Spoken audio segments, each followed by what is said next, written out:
Morning students, I am Pragati, your psychology teacher, and today I am taking your revision class of chapter 2, that is self and personality.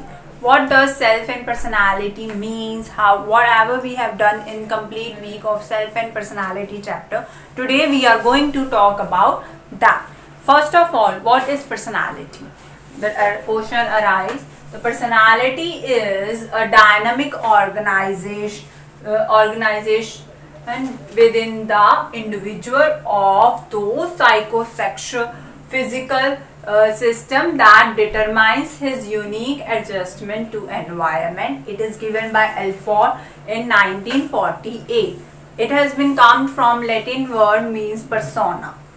Okay, then comes with the self. Self is a concept of competence and attribution of an individual that indicates with I and me. What I am, what I think that I am in the society, that is considered with the self. With knowing to self, the some questions will arise which we talk about is self-concept, self-esteem, self-efficacy and self-regulation.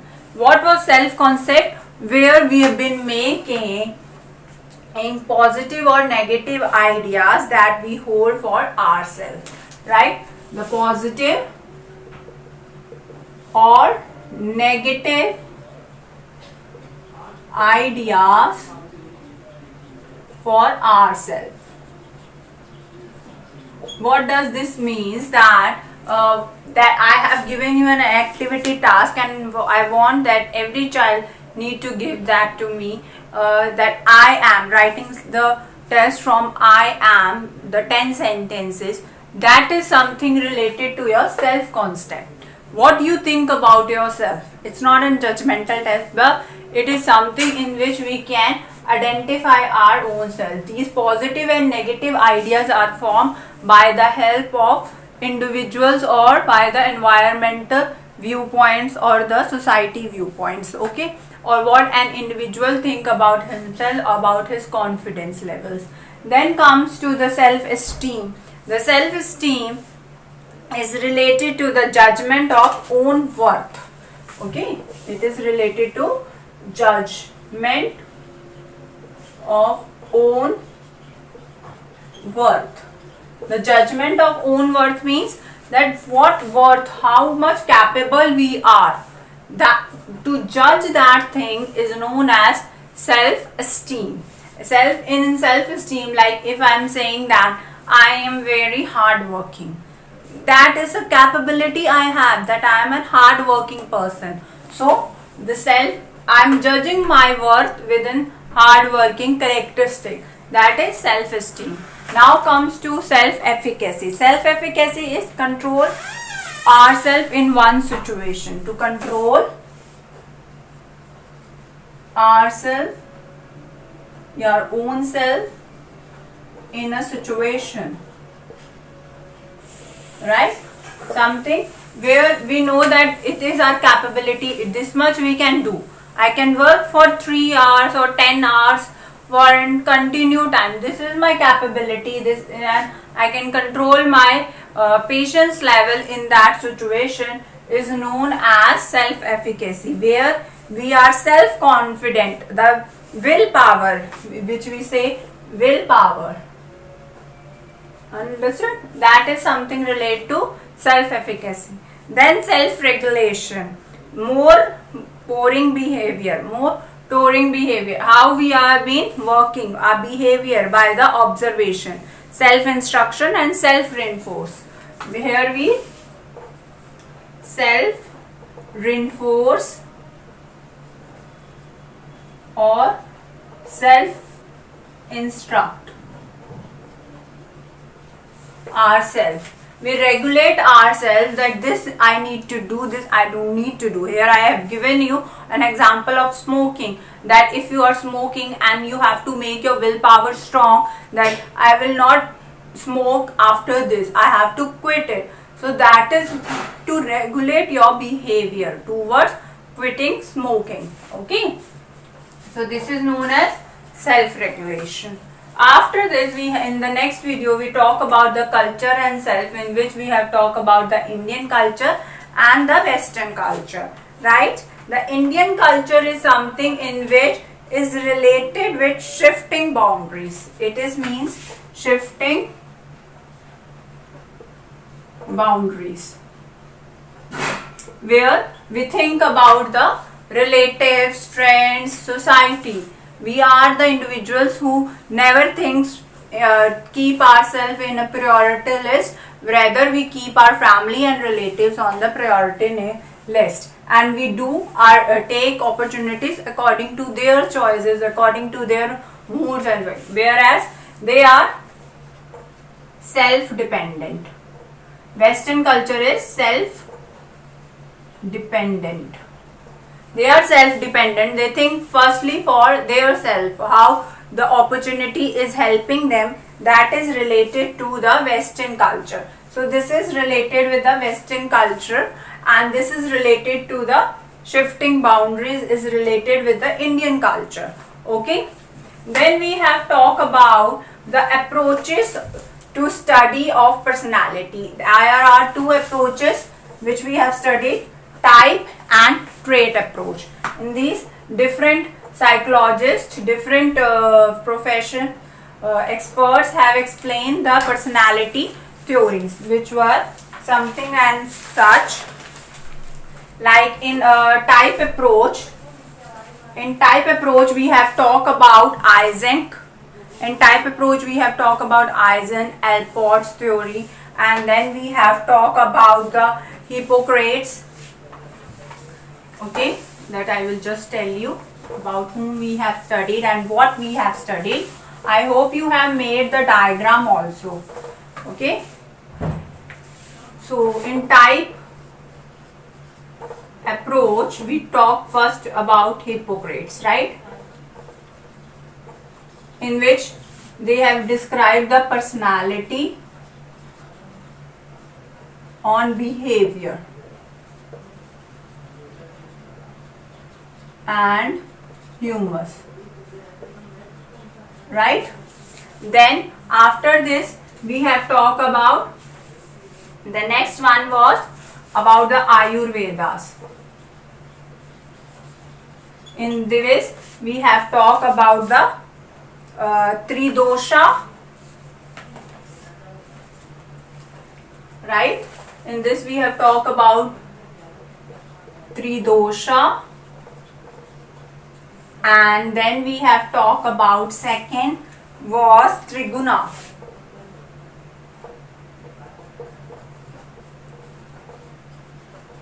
right? Remember, after this, when we have done the Ayurvedas, we have talked about Sheldon's. He have talked about the three dimensions, three type approaches, right? Which were that? The three type approaches were given by Sheldon. It was endomorphy,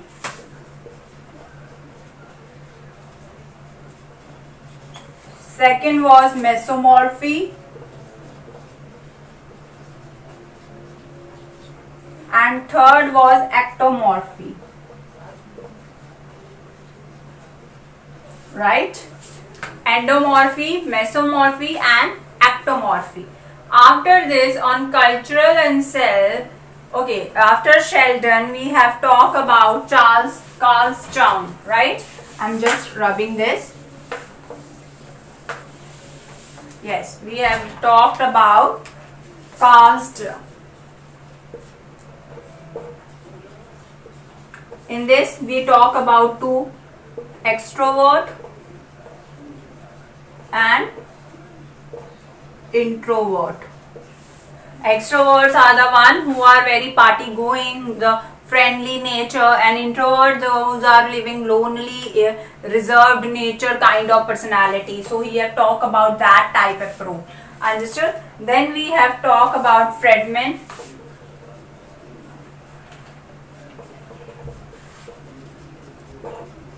and Rosenman. In this, he have given about what? types approach of type A, type B, right? In this also it is a sum of type A and type B was there. Like type A were very highly motivated, they were lack of patience, they were having short of time, short tempered, less of they have less amount of patience, and whereas the type B was completely opposite. Then the Morphy, he have talked about type C and type D. What she have talked about in this? In type C, the one who are very relative to cancer and disease, and D for depression. They are very one who been not putting themselves out of the box and keeping their problems inside themselves. Very reserved nature kind of people, and the one who lives very introvertly and never make friends, they are related with the depression one people. So type A and type D was being expressed by Morphy. On this types approaches we've been talking about, and on this approaches there were the things which were discussed in the previous class. Okay, so your homework will be also related to this. I hope you are doing your homework. I am going to make a group for you so that you can share your homework, and there I can note down your work. Okay, so after the type approach we have talked about the trait approach. What the trait approach is, what are the basic components of trait approach. Okay, after type approach we have talked about trait approaches, right?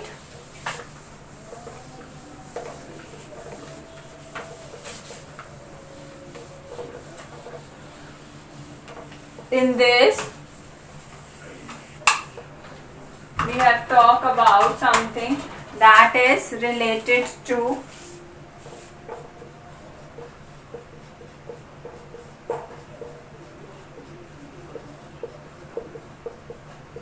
trait approach. This is related with what? Basic component.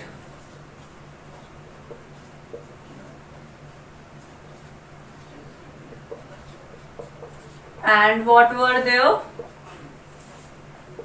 Block, building block, right? Which was known as trait approach. This was given by different psychologists again. Allport. Okay, trait approach, Allport's trait theory was given. Then who's one? Cattell. Then Eysenck. Then big five factor theory.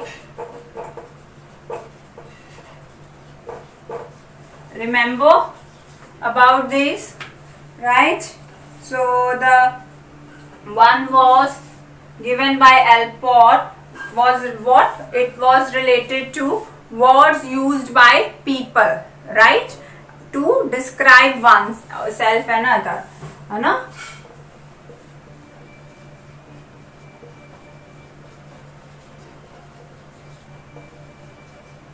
Describe oneself, right? In this he have given the three types. It was Cardian trait,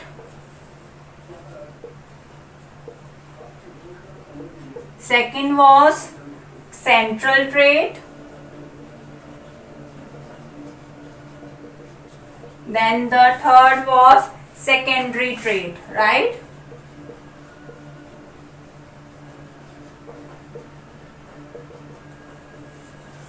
Understood? Then we've been coming on Cattell's. The Cattell was related to something in which he has talked about the 16 personality factors, which was known as 16 PF. Understood? We have been talking about 16 personality factors which was known as 16 PF. To check it according to manually, statistically we have to measure it. This is known as Cattell's personality theory. He is told that there are 16 kind of factors through which we can judge our personality. After doing the Cattell's theory, we have talked about, after doing Cattell's theory, we have talked about Eysenck. In this, he have given firstly the two dimensions. This is D, okay? Dimensions, and then later on he added the one. Remember now, what were the dimensions given by Eysenck? The dimensions were neuroticism and emotional stability,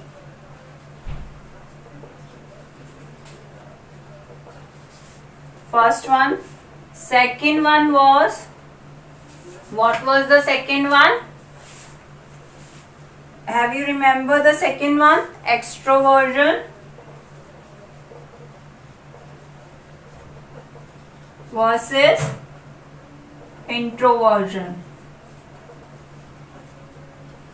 And then the third one, psycho, what was it? Is psychotism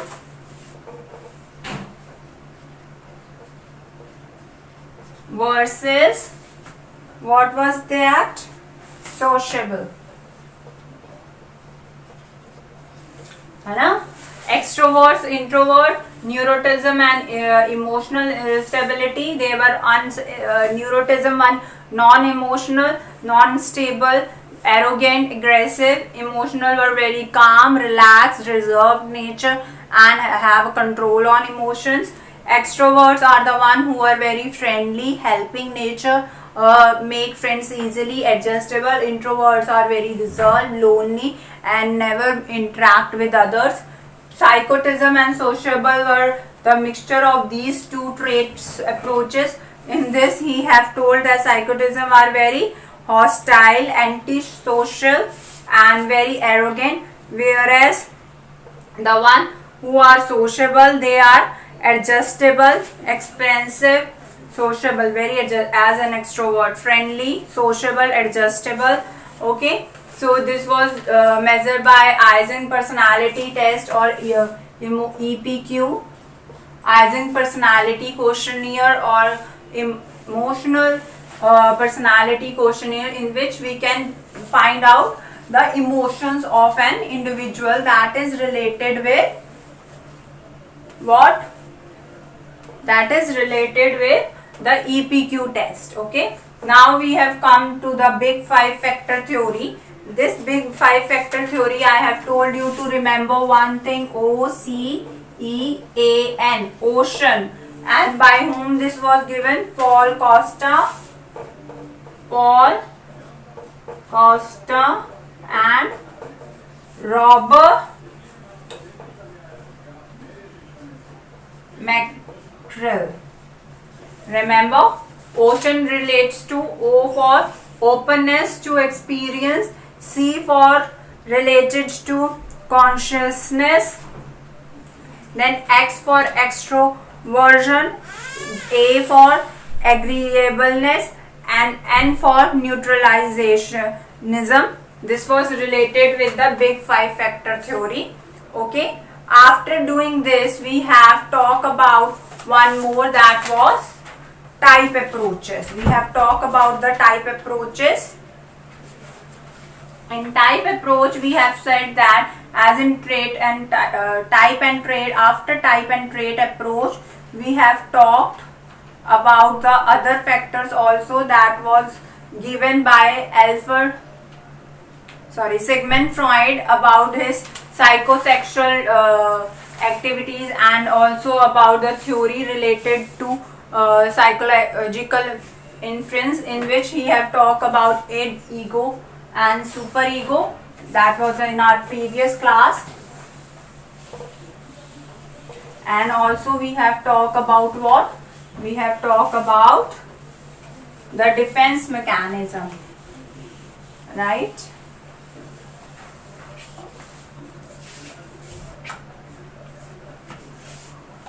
As we have Sigmund Freud. In this, he have talked about the iceberg. We have told about the conscious, unconscious, subconscious, conscious, pre-conscious, and unconscious. This is related to present. In this, we have to put stress, near past, and this is forgettable memory, but present in memory box, right? Remember this, the conscious, pre-conscious and unconscious. The iceberg is related, and in this we have been saying that only the conscious mind is being available. We've been seeing, we can see this part only, not this one. We cannot see unconscious and pre-conscious part, rather we can only see the conscious part, right? So this is something related to what? Eisen's theory, Sigmund Freud theory. After this we have talked about one more thing. It was id, ego and superego, right? So in id, ego and superego, we were talking about the different characteristics of Eisen, in which we have talked about, in this we have talked about id, ego and superego. And I found that some people, students were having problem with this also. So I just want to tell you that how this was working in id, ego and superego. We were talking about the different factors and how the id has been working. Like in id, it is related to like a child. It is like a child, that one who always been having a stubborn nature. Okay, he is having a stubborn nature. It is our personality character. What it is our personality. We have to satisfy our id, we have to satisfy our ego, then only we can fulfill our desires. That is something is related in this. So whatever a child wants, he asks a demand. He demands to his parents or family, na? Similar, or big brother, he is like a younger brother, and ego is like a big brother who fulfills the demand of id, right? Who fulfills the demand of id. So id always says to ego that I want this, I want something, and that thing should be fulfilled. So ego give thousands of things. For example, you love or you like a kind of toy, and now you want that. Okay, you need a car. For example, you saw Lamborghini and you want it. Why? Because it satisfies and it brings a pleasure feeling in your life. So to feel that pleasure, you demand that I want Lamborghini. To whom? To your big brother. Okay, he is your ego. Okay, now what ego will do? Ego will say that I will bring it for you. Your ego will be like, sometimes it says, no, we say somebody that you cannot take this thing. It's that it's ego hurt. That is the thing. So if ego hurts, or if ego gets that this thing is not possible for me, the car is not possible for us, then he use defense mechanism. Okay, or firstly ego try to bring things for it, but he won't be able, then he use defense mechanism, that is of different type. The different kinds of defense mechanisms he use, which I have talked previously in the last class, right? So first here, what the superego do? when it demands something to ego is trying to bring that thing, or doing many of things, whether good or bad, that doesn't matter. So superego work like a parent. He explained to ego that this is not possible, this is not possible for you to bring. You should, if it is not essential part of your life, you should not take it. Okay, ego is working with reality. He is working in reality life. He is not working in of unconsciousness, but this is a reality. So it's working, ego is working like a reality. Okay, he is trying to bring things, but it's not possible, because superego is explaining to ego that if this thing, if the car is not essential for you, this much big car is not affordable, you should not buy it if it hurts any other person. He work like a super person, as a parent he work. Okay, whereas in ego doesn't work like that. So this has been explained, and then I have explained the defense mechanism. The types of defense mechanisms were explained that ego will use. Like if he is not able to get the car, what he will do now? He won't able. So you have to explain his child. Na? You have to explain it that why I won't be able to bring the car. So he used the defense mechanism, the reasons, the excuses he is giving. So for that, which kind of defense mechanisms were used? Repression, projection,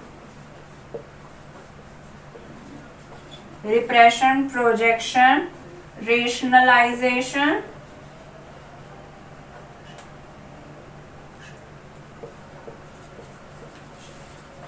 then denial. Then what were the three others were there?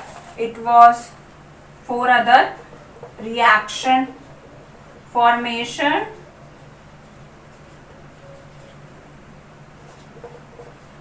sublimation, displacement,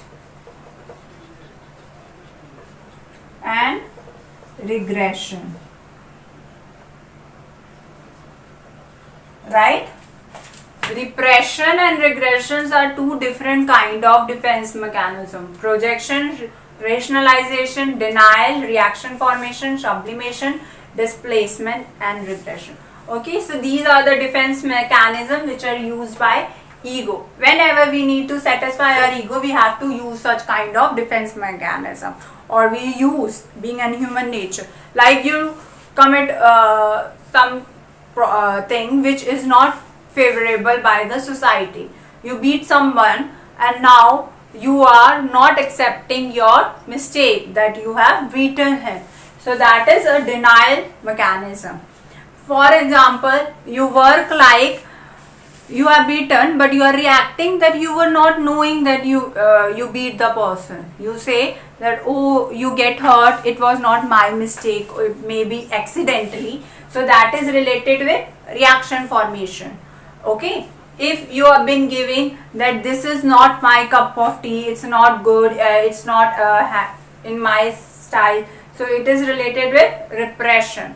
Then projection, in which you are saying that there is some problem with the thing only. You will say that car is not good, that car is not capable to handle my attitude and all things, such kind of things. So that is related with projection, where we put the mistake of other person. Okay, फिर rationalization means where we have been putting some or the other excuses which is not at all satisfactory. Okay, sublimation is something related with what, where we have been putting the frustration on the other person. We are putting our frustration on other person. Then displacement, it is like displacement is transferring our problem to other person. And in sublimation is a positive This is only the positive self mechanism in which we make ourselves so much capable. We don't do any bank thief or something, robbery. Rather, we make ourselves so much capable that we can able to buy that Lamborghini car. So that is related with sublimation. To achieve goals, we move towards positive side. Okay, these kind of defense mechanisms are being used. So this all was done in the today week session. So I want you to make notes of this. Even I will provide you notes so that you can make it in your copy, write in your copy, and do show me in the WhatsApp group. Okay, thank you students, take care.